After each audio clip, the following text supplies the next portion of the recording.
ko'pincha vaqtim bo'lmaganligi uchun men zaryadka qilayotgan paytimda avtomobilimni tashlab qayergadir borib yana qaytishga imkoniyatim yo'qda. Men zaryadkaga qo'yaman-da, kun sovuq bo'lsa, yomg'ir yog'ayotgan bo'lsa, qor yog'ayotgan bo'lsa, avtomobilimni ichida o'tirib turishni afzal deb bilaman, lekin menga aytishadiki, zaryadka qilayotgan paytda avtomobil ichida o'tirish zararli, xavfli deyishadi. Bu rostmi? Mana shu hozirgi kundagi elektromobillarning o'rtacha tekshirilgandagi uni magnit maydoni 0,1-0,2 mikrotesla atrofida bo'ladi. Bu juda ham kichik ko'rsatkich.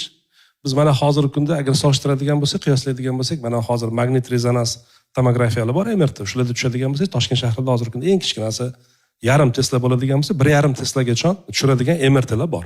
Demak, bu ko'rsatkichdan salkam 1000 barobar kichkina ko'rsatkich ko'rsatyapti.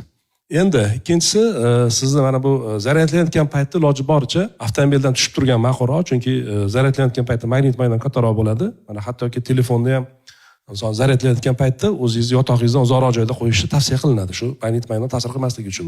Lekin harakatlanishda yoki boshqa joyda umuman buni magnit maydoni insonga ta'siri yo'q. Bu yaxshigina himoyalangan, batareya ham kuzov pastki tomoniga qo'yilgan, simlar qayta himoyalangan, izolyatsiyalangan, ekranlashtirilgan. Buni hech qanaqa inson salomatligi uchun ziyon tomoni yo'q deb bilaman.